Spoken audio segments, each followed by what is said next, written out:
Tianxin, in pursuit of her origins, began searching for the mythical creature known as Riding the Yellow. Siwei did not believe such a creature existed, but Yi Tianxin was utterly convinced. He did not know why Yi Tianxin believed, but her assured tone and resolute eyes made it clear she truly did, perhaps even more so than most. After a moment of thought, Siwei said, "Then I will continue the search for my senior sister." Yi Tianxin looked around and, upon seeing a serene small building nearby and a simple dwelling beside it, exclaimed in surprise, "The leader of the mighty dark net lives in such a place?" Siwei sighed helplessly. "There's no choice. Having lost all my powers, I can only keep a low profile." Yi Tianxin laughed loudly and teased, "Even the petty schemers who stir trouble behind the scenes can sound so noble in your words." Siwei was embarrassed. "Where does senior sister live now?" Yi Tianxin calmly replied, "I roam the four seas." Siwei ventured, "If sixth senior sister doesn't mind, you could join my dark net." Hearing this, Yi Tianxin frowned slightly. "People say you're very calculating, even daring to scheme against your senior sister. How would I dare?" Siwei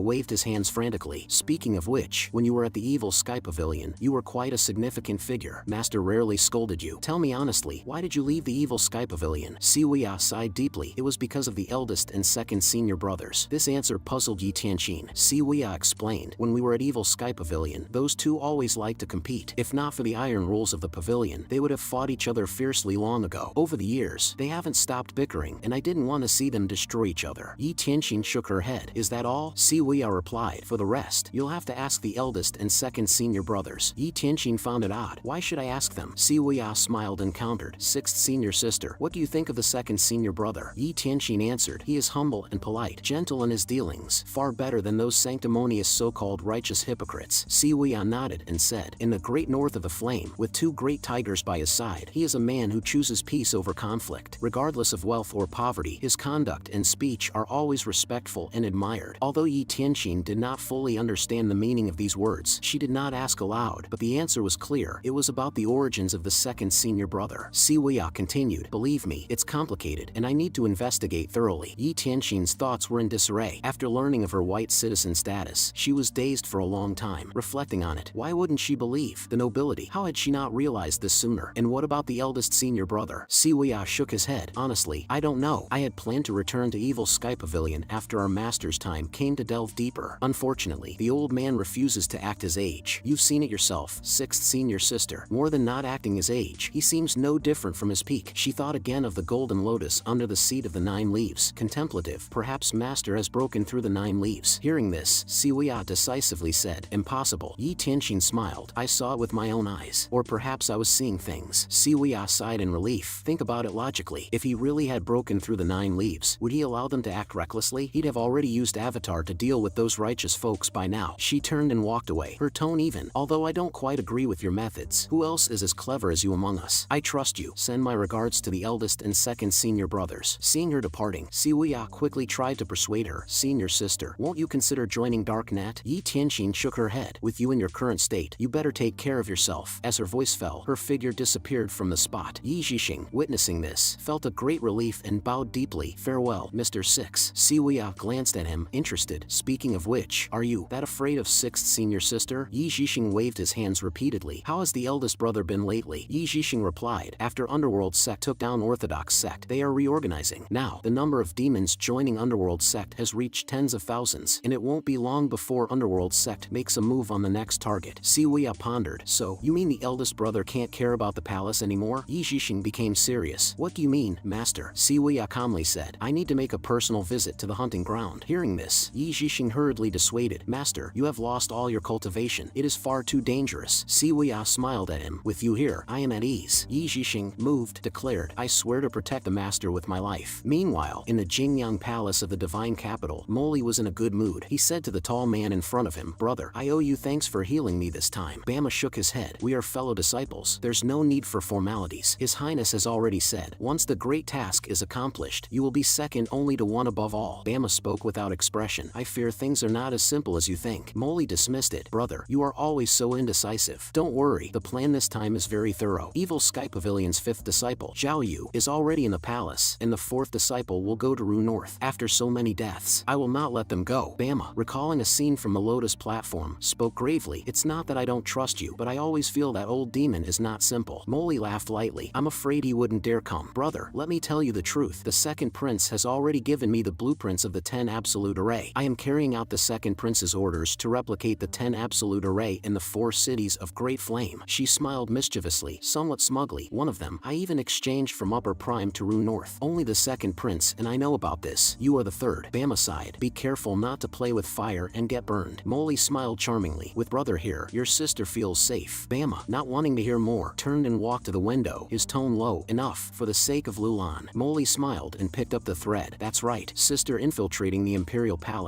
It's been so many years, only I know how hard it has been. Brother, with your cultivation and wisdom far surpassing mine, as long as we stand united and work together, nothing is a problem. Bama looked at the scenery inside Jingyang Palace, recalling various things about Lulan, and sighed. Can His Highness, the second prince, really be so ruthless? Molly answered with a smile. Among these 5 princes, if we talk about ruthlessness, the second prince would surely be the first. Back then, the third prince was deeply favored by the emperor. There was a time when there was a move to change the air. The second prince just used a little scheme. A fire took care of the troubles. He even dared to move against the third prince. He, the fourth prince, is just a paper tiger. Junior brother. Call me junior sister, Molly said. Bama, suppressing a shiver, spoke in a deep voice. I don't care if others die, but Lu Bing must die. Molly responded with a cold laugh. Brother, rest assured, I want him dead even more than you do. Meanwhile, after a long period of contemplating heavenly writing, Lu Zhou's extraordinary power had reached saturation. A month passed in the blink of an eye. During this time, he also continually guided his disciples. Duan Mushing and Little Yuaner had made significant progress in their cultivation. One day, Lu Zhou went to the waterfall and saw Duan Mushing allowing the water to pummel him in the waterfall. Waterfalls can enhance your primal energy endurance and also refine your spear technique. Duan Mushing nodded repeatedly. Disciple understands. He raised one hand, and the nearby Overlord spear flew into his palm with a clang. Then he began to swing the Overlord spear, sending the water flying. Duan Mushing was hardworking and obedient, albeit a bit slow. If not for the heavenly first decision being particularly suitable for his cultivation, he would have struggled to reach his current level. Lu Zhou transmitted his voice. When you can keep dry without relying on forceful energy, your spear technique will have reached a minor achievement. Block all the water? How is that possible? Unless the spear technique is fast enough to form a barrier. Although Duan Mushing found it challenging, he still followed the instructions. Ding! Guided Duan Mushing, earned 300 merit points. At that moment, Little Yuaner floated down from the sky, now on the left, now on the right, chasing a bird that darted about in disarray. After catching the bird, Little Yuaner released it and then landed in front of Lu Zhou, her face full of anticipation for her master's praise. Lu Zhou nodded. Your 7 stars gathering cloud step has indeed improved a lot. But remember, a bird is not a human, and it doesn't help much with further improvement. You should learn more from your senior brother. Little Yuaner uttered an "oh," glanced at the ceaseless waterfall, and felt a shiver. Thinking about standing under the waterfall like her brother made her uncomfortable. Master, can you teach me something else? Lu Zhou, surprised by her request, as Little Yuaner usually passively accepted teachings and seldom asked questions on her own. What would you like to learn? Little Yuaner answered. How about calligraphy? Master's calligraphy is so beautiful. I want to learn it. Lu Zhou, upon hearing this, sternly said, don't be foolish. The way of the book can indeed cultivate one's moral character, but what you are cultivating is the Taoist supreme purity jade slip. The way of the book is more suitable for Confucian cultivators with the vast righteous forceful energy. Little Yuaner uttered an "oh," appearing somewhat disappointed. Lu Zhou looked up at the sun, deep in thought. It's still early. Perform your boxing practice once, and let me see. Little Yuaner nodded, and then began to practice under a towering tree nearby. After a month of practice, although she had not made much progress in boxing, her temperament had improved a lot. Lu Zhou could tell that her execution of the boxing techniques was neither rushed nor sluggish, showing significant progress. He nodded and said, not bad. The performance is quite good, though there are still some flaws. Thank you for the praise, Master. Little Yuaner's face blossomed into a smile upon being complimented. Just then, Zhou Jifeng hurried over, holding a flying letter in his hand. A letter from Jian Aijian. At Lu Zhou's gesture, he opened the letter and read aloud. Thank you, Elder, for indirectly disciplining Si Wuya. Not only did he not interfere with my investigation, but he also gave me some information. Upon hearing this, Lu Zhou's brow furrowed, and he wondered, when did I discipline this wayward disciple? Zhou Jifeng continued reading. The Empress Dowager will be going to Rue North for recuperation, and your disciple Zhao Yu will likely go there too. Coincidentally, 2 months later, the second Prince Lu Huan has invited Lu Bing to a hunt at the Rue North hunting ground. With Molly having skilled help, I suspect they have already made their move. I will send a flying letter as soon as there is new information. After stopping, Zhou Jifeng added, this time there is no ha. Lu Zhou's brows tightened. Zhao Yu is no fool. Knowing it's a trap, why would he still walk into it? Jian Aijian's letter did not mention Ming Shireen, so what was Ming Shireen doing? He thought of the great witchcraft on the Lotus platform and fell into contemplation. Lu Zhou suddenly became slightly angry. Dare to target my disciple? Since Zhao Yu is the orphan of Princess Yun Zhao, he is considered considered part of the royal family. How bold of Moly. Fortunately, the incident occurred within the imperial city, where Moly would not dare to act directly. Bring Qin Jun here. Shortly after, Zhou Jifeng brought Qin Jun over. Lu Zhou looked at Qin Jun and said, I am giving you a task. Qin Jun was delighted. Please give your orders, elder. Return to divine capital and act as my eyes and ears. Qin Jun hesitated upon hearing this. You are unwilling? Lu Zhou's tone deepened. Of course, I am willing. I am very happy to assist you, elder. Qin Jun stammered, then said, it's just that regarding the Grand Elder. Little Yuan glared at him. Are you stupid? Can't you tell who is more important? Qin Jun shivered and quickly responded, Mr. Ninth is right. Qin Jun was confused. Lu Zhou then asked, what do you know about the Empress Dowager's situation? Qin Jun answered, I only know that the Empress Dowager has been unwell and has been resting quietly. For more, you would have to ask Li Yunzhao. Lu Zhou nodded after hearing this. Also, if you see Li Yunzhao, tell him to take good care of my disciples Xiao Yu and Ming Shirin. If something happens, I will hold him accountable. Also, if you encounter the renegade Yu Shanghai, send a flying letter immediately. Qin Jun bowed and replied, if I see him, I will send a flying letter to Evil Sky Pavilion as fast as possible. Originally, it was Li Yunzhao who proposed bringing Xiao Yu back to the palace to see the Empress Dowager, promising on his life to ensure Xiao Yu's safety. It would be normal for Lu Zhou to hold him accountable if anything happened. However, the imperial city is still the imperial city. With the protection of Li Yunzhao and the Empress Dowager, there should not be any major issues. Moly is a man of the second prince. What kind of person is the second prince Lu Huan? Qin Jun honestly replied, the second prince is very calculating, a person who endures quietly and does not give up until he achieves his goals. Lu Zhou looked at him. Is that all you have to say about the second prince? Qin Jun sighed. The emperor originally had 10 dragon heirs, but due to various reasons, only 5 remain today. Initially, the eldest prince, Lu Ji, was the best candidate for the throne, but he became obsessed with the customs of the northern frontier, even setting up tents in the palace and inviting palace maids to perform exotic dances. When the emperor learned of this, he was furious and completely stripped him of his title. Qin Jun continued, the fourth prince, Lu Bing, has been stationed on the frontier for many years, repeatedly leading armies to fight against Lulan, leaving countless dead and wounded. His most awe-inspiring military achievement was leading the Great Flame's 10 generals to capture the king of Lulan. At that time, the Great Flame and Lulan's great cultivators fought fiercely on the battlefield for 3 days and 3 nights. Countless soldiers were killed or injured, and later, a historian recorded this battle in the chronicles. No birds flew above, no beasts ran below. As far as the eye could see, only the dead bodies and bones marked the landscape. The third prince, Lu Chen, was deeply favored by the emperor and was considered the most likely to replace the crown prince. However, he met a tragic end. During a great fire at Jinghe Palace, over 1,000 people died, and the third prince disappeared. The second prince Lu Huan is capable and resolute, but is also very calculating and ruthless. Qin Jun whispered, I have investigated, and the mastermind behind setting fire to Jinghe Palace was none other than the second prince himself. Lu Zhou, hearing this, furrowed his brows and snorted coldly. I didn't expect that the second prince of the Great Flame royal family could harbor such malicious thoughts. Not only did he plot against the most favored third prince, but even Moly is willing to be driven by him. Birds of a feather flock together. Lu Zhou's tone deepened. Do you think the second prince would make a move against the fourth prince at the hunting ground? Qin Jun quickly answered, I dare not make a definitive statement, but based on his past behavior, I wouldn't rule out the possibility. The hunting at the hunting ground is a trap set by the second prince. He probably won't act directly there, but anywhere in Ru North could be possible. He just needs to find an excuse to absolve himself of responsibility. Even if everyone knows he's behind it, there's nothing they can do. Lu Zhou stroked his beard, speaking lightly. I am not interested in the struggles within the palace walls. The lives of the princes do not concern me. He waved his hand. Take him down the mountain. Upon hearing this, Zhou Jifeng immediately escorted Qin Jun away from Golden Court Mountain. Lu Zhou intended to return to his room, but halfway there, he turned and headed for Reflection Cave instead. Currently, only Duan Musheng and Little Yuaner were on the mountain. His other disciples were not around, leaving no place for him to apply his teaching skills. Inside Reflection Cave, Zhu Honghong was sound asleep. Noticing his master's presence, he startled and quickly knelt on the ground. Disciple pays respects to master. I'm so thrilled that master came to see me. I could hardly sleep for 3 days and nights. Lu Zhou was almost immune to such low-level flattery and stepped into Reflection Cave, his voice cold. Explain where you went wrong. Zhu Honghong quickly nodded and earnestly summarized. First, I should not have been deceived by the seventh brother to leave the mountain. Second, I should not have helped the seventh brother. Third, I should not have passed on messages from Evil Sky Pavilion. Fourth, I absolutely should not have altered the 9 tribulations thunderous energy that master taught. Lu Zhou snorted coldly. Not making any excuses for yourself? Zhu Honghong lay prostrate on the ground, trembling. I dare not make excuses. Lu Zhou's gaze swept over him, noticing the scars on his back, likely from a previous punishment, combined with the backlash from practicing 9 tribulations thunderous energy energy and the bone-chilling punishment in Reflection Cave, he appeared utterly dejected and worn. However, according to the system's feedback, his loyalty had significantly increased. It seems the precious Zen robe is more important to him than imagined. Lu Zhou said lightly, "Stand up and speak." "Thank you, master." Zhu Honghong quickly got to his feet, his posture humble and respectful. Lu Zhou asked, "How long have you been in the sect?" Zhu Honghong answered, "Disciple has been in the sect for 20 years. Lu Zhou said no more and walked out of Reflection Cave with his hands behind his back. Zhu Honghong did not dare to ask more and knelt to see him off. "Farewell, master." As he walked outside Reflection Cave, Lu Zhou stopped and said solemnly, "The 9 tribulations thunderous energy originates from thunderous energy. The 8th cycle of reincarnation. The wonderful law is applied, endlessly generating life. Yin and Yang continuously cycle, never falling into reincarnation. The 9th cycle, Polera. The twin trees of Polera, half withered, half flourishing. When the Polera flowers bloom, the flourishing must decline." Lu Zhou said indifferently, "You have 3 months to eliminate the backlash energy. If you fail, you will reflect for 3 years in Reflection Cave. If you succeed, you can move to the southern pavilion." After speaking, Lu Zhou did not wait for Zhu Honghong to respond and turned towards Evil Sky Pavilion. Zhu Honghong seemed a beat slow to react, first stunned, then ecstatically he fell to his knees, bowing deeply. "Disciple thanks master. Disciple thanks master." The usually sycophantic Zhu Honghong was so overwhelmed that he could only repeat this phrase over and over. When he lifted his head, tears were streaming down his face. "Ding! Complete the technique 9 tribulations thunderous energy. Gain 1000 merit points." "Ding! Guiding Zhu Honghong. Gain 300 merit points." Lu Zhou glanced at the system interface, where the merit points showed 4500. He thought about the cost of the Avatar 9 transformations of Yin and Yang and shook his head, muttering to himself, "I should continue to contemplate heavenly writing." Over the next 3 months, Lu Zhou spent most of his time guiding Duan Musheng and Little Yuaner in their cultivation, occasionally sending someone to check on Zhu Honghong in Reflection Cave to prevent any accidents. Regrettably, during this period, there was no news from Ming Shirin and Zhao Yu. Lu Zhou thought to himself that if they were also on the mountain, he could guide them as well and earn some merit. Early one day, after contemplating heavenly writing, Lu Zhou saw Zhou Jifeng enter the hall holding a flying letter. A flying letter from Qin Jun. Zhou Jifeng unfolded the letter and read, "Elder, Zhao Yu is currently by the Empress Dowager's side. Li Yunjiao says that the Empress Dowager is not in good health. Also, Ming Shirin is not in the Imperial City. Li Yunjiao repeatedly assures that he will protect Zhao Yu's safety at the risk of his own life. Please, Elder, rest assured. The 2nd Prince and the 4th Prince have already started their journey to Ru North hunting ground early, and without accidents, the Empress Dowager will depart in a few days." After reading, Zhou Jifeng bowed and said, "Pavilion Lord, I am willing to go to Ru North to investigate further." Lu Zhou shook his head. "It's pointless. Even Jian Aijian and Qin Jun, who are in Divine Capital, can't find anything substantial. What could you, an outsider, possibly do?" He stroked his beard while pondering how to deal with Molly. How could this master continue to tolerate her existence? At that moment, Lu Zhou noticed that a quest finally appeared on the task interface. Eliminate Molly. This was within expectations. However, whether the quest appeared or not was irrelevant to Lu Zhou. Molly's fate was already sealed. Subordinate takes leave. The extraordinary power of heavenly writing is currently available for use twice, but the upper limit has not expanded. Continuing to contemplate heavenly writing would only increase the number of contemplations, not store more extraordinary power. With these thoughts, Lu Zhou checked his merit points, which stood at 7,500. The past 3 months of training his disciples had been very fruitful. His luck value showed at 41 points. It seemed he hadn't tried the lottery in a long time. After pondering for a moment, Lu Zhou decided to go for a 10 consecutive draw. After 10 draws, the results were indeed frustrating. "Thank you for your patronage." There was no pattern to speak of. Unwilling to give up, he continued to draw. This time the system prompted, "Special treasure chest *1. Merit points consumed 50. Luck points consumed 51. Hearing this prompt, Lu Zhou suddenly perked up. Did the system have a change of heart, or did his luck improve? Only 51 luck points to draw a special treasure chest this time? Regardless, it seemed that his perennial bad luck was finally turning around. While he was thinking, a special treasure chest appeared in front of him. According to past experience, this chest shouldn't contain anything too large. The system prompted, "Open within 3 days, or it will disappear automatically." After receiving the prompt, Lu Zhou bent down to examine it closely. Could this chest be like the last time-limited one, requiring his disciples' weapons to open? If that were the case, 3 days would indeed be quite tight. He looked around and noticed that there were no special patterns or decorations on the 6 sides of the chest. However, on the top, there was a button that seemed to be able to be pressed directly to open it. What's the use of being time-limited? Even the system has its dumb moments. A flicker of doubt passed through Lu Zhou's eyes, but he still pressed the button. "Ding! You will receive Avatar 9 transformations of Yin and Yang. Special cooldown, effective immediately upon opening the chest. 20 reversal cards, 50 fatal fate shields. Do you wish to continue opening?" Lu Zhou was momentarily stunned by the prompt. The reward rewards were incredibly generous. 9 transformations of yin and yang was equivalent to 30,000 merit points, and with the previous stock of 2 reversal cards, now there were 20 more, totaling 22 cards in inventory. What is this special cooldown? It's likely a restriction that comes with the reward. If that's the case, I need to think carefully about whether to open the chest. 9 transformations of yin and yang plus 20 reversal cards. How could such a reward not be tempting? But now, with only 3 days and the hunting ground hunt about to begin, this clearly added to the challenge. Lu Zhou frowned slightly. Just as he was about to open the chest, a voice came from outside the room. He looked towards the door and saw Leng Luo walking in with a tall posture. Under the black mask, those bright eyes shone with determination. Lu Zhou nodded to himself. When he had taken Leng Luo into Evil Sky Pavilion, he had considered him a wild and difficult to control character. Now, it seemed his performance was quite satisfactory. Leng Luo walked up to Lu Zhou and bowed. I hear the Pavilion Lord is getting involved in the hunting ground matter. Lu Zhou nodded and replied, that's right. Leng Luo continued, Moly is the mastermind behind this, so I request to accompany the Pavilion Lord to Ru North. Lu Zhou had already made related promises, and in Leng Luo's eyes, there was only Moly. If he couldn't kill her to resolve the knot in his heart, it would likely trouble Leng Luo for the rest of his life. Your injuries have not yet healed, and your cultivation has not fully recovered. Are you sure you want to go? Upon hearing Lu Zhou's question, Leng Luo firmly answered, Moly has always stayed deep within the palace. If she dares to come out, that would be a great opportunity. Vengeance is a dish best served cold. I am no gentleman. Lu Zhou was speechless, not expecting Leng Luo to be somewhat stubborn. He continued to ask, if that's the case, how much of your cultivation is recovered? I will keep my promise. Leng Luo honestly replied, 40%. His situation was different from Pan Litian's. Pan Litian had only his cultivation destroyed, and with the help of Black Magnolia, he would recover faster, whereas Leng Luo had fully exploded his energy sea in the battle against the 10 sorcerers. To be able to recover 40% was already not easy. Lu Zhou nodded and said, if you don't unleash the avatar, you could barely manage to fight against a cultivator at the early stages of the nascent divinity tribulation realm. Are you confident you can kill Moly? Leng Luo knelt on one knee, saying word by word, please, Pavilion Lord, grant me this. The room fell into an unusual silence for a moment. Lu Zhou stood with his hands behind his back, deep in thought. Xiao Yu was in divine capital, and Ming Shirin was likely hiding in the shadows. According to the plan, as long as Moly showed herself, he could use a mount and a lethal strike card to take her away. However, the problem was, Moly had many skilled individuals by her side, including the great sorcerer who appeared on the Lotus platform. Relying on his own cultivation alone was not enough to capture them all. Moreover, Moly was much more cunning and shrewd than Wei Zhuoyan had been. Therefore, bringing Leng Luo was also a good thing. Lu Zhou raised his hand and crushed a strengthened version of the ultimate healing card in his palm. Instantly, miraculous energy gathered in his palm, rolling like ocean waves with deep whirlpools, completely enveloping Leng Luo's body. This is, Leng Luo exclaimed in surprise, but he did not move. He understood that if the Pavilion Lord wanted to kill him, it would be easy. There was no need to wait until now. The energy quickly penetrated Leng Luo's 8 extraordinary meridians. The sensation of nourishment several times stronger than the Qi Hang universal salvation surged through his body. Moments later, Lu Zhou withdrew his hand. Leng Luo was shocked and instantly understood that the Pavilion Lord was healing him. Meditate, he replied joyfully. Yes. Lu Zhou looked at him satisfied. He wasn't worried about Leng Luo causing trouble. Moreover, the strengthened ultimate healing card only helped him recover from his injuries. He would need to work on his cultivation himself. About half an hour later, Leng Luo slowly opened his eyes and stood up from his meditative state. Lu Zhou noticed that Leng Luo's loyalty had increased, so he asked, how are your injuries? Leng Luo respectfully bowed and answered, my injuries have recovered by 90%. As for my cultivation, if all goes well, it should be fully restored within 3 months. Give me one opportunity, and I am confident I can severely wound Moly. Lu Zhou nodded, understanding that even a weakened camel is still bigger than a horse. He expressed his trust in Leng Luo's abilities. What is your plan? Let's hear it. Leng Luo spoke confidently. When I was in the Black Cavalry, I had several encounters with the Emperor. No matter the disputes between the 4th Prince and the 2nd Prince, at the end of the day, they are just princes. The one who truly has control over them is always the Emperor. Lu Zhou found this a bit strange after listening. The Black Cavalry belongs to the Emperor, and you are the leader of the Black Cavalry, yet you only met the Emperor a few times? Leng Luo sighed. Mostly, messages were relayed by the inner eunuchs. Those eunuchs always had unfathomable cultivation levels and were the Emperor's confidants. Over the years, there have been several assassination attempts, but the assassins couldn't even get past the eunuchs, let alone kill the Emperor. Lu Zhou nodded, seeing the logic in this. A sovereign wouldn't just appear everywhere. Moreover, the Black Cavalry is a covert force, not stationed in divine capital, which indeed makes sense. Continue. Leng Luo then said, since Xiao Yu is the orphan of Princess Yun Zhao, she would have the opportunity to meet the Emperor. Besides, Xiao Yu is currently with the Empress Dowager, backed by her support, making her the most suitable person to relay messages. After all, the emperor is the emperor, his mind deeply strategic, not easy to interact with. As soon as he finished speaking, Zhou Jifeng walked in quickly from outside, looking quite anxious. A flying letter from Jian Aijian says that the Empress Dowager has already departed. Upon hearing this, a gleam flashed in Leng Luo's eyes. The opportunity has arrived. It's okay not to contact the emperor directly. I am willing to infiltrate the Black Cavalry camp. He was originally the leader of the Black Cavalry, and now that half of his cultivation had recovered, it wouldn't be difficult to utilize his past resources. Lu Zhou stroked his beard and nodded. At the Black Cavalry, will you be alright operating alone? Leng Luo was taken aback, originally hoping to accompany Lu Zhou to ensure some safety. However, hearing Lu Zhou speak in such a manner, how could he dare say there was a problem? Leng Luo thought to himself that the pavilion lord must have other arrangements, and just agreeing to let him go was already a tremendous favor. Thus, he responded with a fist and palm salute. No problem. Upon hearing this, Lu Zhou gave a thumbs up in approval. Leng Luo, without further words, bowed and then left the great hall of Evil Sky Pavilion. Zhou Jifeng also left soon after, his mind full of emotions, strategizing from behind the scenes, deciding victories from 1,000 miles away. The elder truly lives up to his reputation, showing no signs of panic. He had just walked outside when he ran into Duan Musheng. Zhou Jifeng greeted him with a bow. Greetings, Mr. Third. Duan Musheng's eyes lit up, excitedly saying, I've just thought of a new method to refine basic spear techniques. I was too rough before. Let me make it up to you. You can also take this opportunity to polish your sword skills. As Duan Musheng apologized, he dragged a speechless Zhou Jifeng towards the back mountain. Time quickly turned to evening, and Lu Zhou first glanced at the ancient sheepskin map, finding it still unchanged, only displaying the location of the divine capital sword tomb. It seemed that this fourth heavenly writing scroll would not reveal more information for now. He then took out the special treasure chest, holding his breath and focusing intently on the antique bronze chest limited to 3 days. If I don't open it, missing out on a big prize and possibly continuing my streak of bad luck, and from then on living the life of a chief? He pondered for a moment, continuing to muse. The problem is, if I open the chest, I must let Molly go and hide out on the mountain for a while. Whether the system's task is completed doesn't really matter. Plus I still don't know what this special cooldown is. He snorted coldly. You think by making it more difficult, I would be constrained by you? Saying this, Lu Zhou raised his hand and slammed it down on the chest. With a click, the button was pressed, and the prompt sounded again. Ding! You have obtained Avatar 9 transformations of Yin and Yang. Special cooldown, 20 reversal cards, and 50 fatal blocks. Ding! Special cooldown triggered. All item cards are on cooldown for 7 days. Countdown begins. 7 days. Lu Zhou inwardly muttered. Just as I thought. He noticed that after using the item cards, they indeed showed a cooldown countdown of 6 days and 23 hours. He opened the interface to check his inventory and found that mounts and weapons seemed unaffected by the cooldown, which was somewhat relieving. Activate Avatar. With his mental command, the avatar of 8 methods unobstructed disappeared, replaced by the 9 transformations of Yin and Yang avatar. Powerful energy immediately flooded into his meridians. The next morning, when Lu Zhou opened his eyes, he felt refreshed and clear-headed. Based on his experience, his cultivation had reached the transformation realm. He believed it would not be long before he could enter the nascent divinity tribulation realm. Stepping into the nascent divinity tribulation realm is truly establishing a foundation in the cultivation world. He glanced at the lifespan displayed on the interface, 6,582 days remaining. If it weren't for the reversal cards, just looking at this number every day would be too much for my heart. Lu Zhou was about to use a reversal card when he remembered that all item cards were on cooldown. Regretfully, he had to abandon the idea. Just then, Zhou Jifeng's voice came from outside. Elderling has already departed. Looking in the direction of the voice, he saw Pan Litian and Pan Zhong also outside. Lu Zhou frowned and asked, "What's the matter?" Pan Litian bowed and said, "I just feel that if something happens to Leng Luo, it would be somewhat troubling. I request to go to Rue North together." Pan Zhong echoed, "I would also like to go along." Zhou Jifeng also said, "I second that." Lu Zhou shook his head, walked out of the room with his hands behind his back, and his gaze swept over the exterior of Golden Court Mountain. He slowly said, "The barrier around Golden Court Mountain has dissipated, and many petty thieves will attempt to infiltrate Golden Court Mountain. If you all go, who will stay to guard Golden Court Mountain? Guard Golden Court Mountain well, and there will be time for you to make your moves." The 3 were startled by his words, then bowed and responded, "Yes." Lu Zhou did not plan to take too many people with him, as it would be pointless. More people make a bigger target, easily drawing attention, and he would not be able to protect so many. Molly was left to Leng Luo to deal with. With his capabilities, finding an opportunity to strike the enemy with a thunderous blow should not be a problem. There wasn't much else he needed to do, just to observe secretly and conceal his presence. I am not Ji Tiandao, the type who rushes in headlong with a fiery temper. That is not strength, but foolishness. As Lu Zhou pondered, he waved his hand and summoned Whitesword and left Golden Court Mountain with little Yuaner in a loft in Rue North City. The view here was excellent, overlooking from a high position. One only needed to lean out slightly to clearly see the streets of Rue North. Yi Zhixing reported reported, "The Empress Dowager has departed and should rest briefly at Heaven's Will Summer Resort." Siwei casually asked, "Has Jian Aijian already released the news?" Yi Zhixing answered, "He should have released the news." Should have? Siwei did not like this word because it implied uncertainty. Yi Zhixing quickly bowed and replied, "I confirm that Jian Aijian has released the news. Although our people have found out that Jian Aijian is acting as the eyes and ears for Evil Sky Pavilion, this person is very cunning, making it impossible to monitor him all the time." As soon as he finished speaking, a figure suddenly flashed near the loft, accompanied by a mocking voice. "Trying to monitor me? You're far from capable." Siwei stood up and looked toward the window at the figure, immediately ordering, "Chase." Yi Zhixing responded instantly, his form shooting out like lightning and quickly disappeared from view, luring the tiger away from the mountain. Siwei then realized the crux of the problem. The plan had been problematic from the moment he left the serene small building. He spun around, only to see about a dozen figures appearing at the entrance of the loft. The man leading them had a thick beard, slightly weathered, a sword hanging at his waist, and stood erect. He wore a black eye patch over his left eye, unclear whether it was real or for show. He smiled faintly, his voice clear and decisive. "Siwei."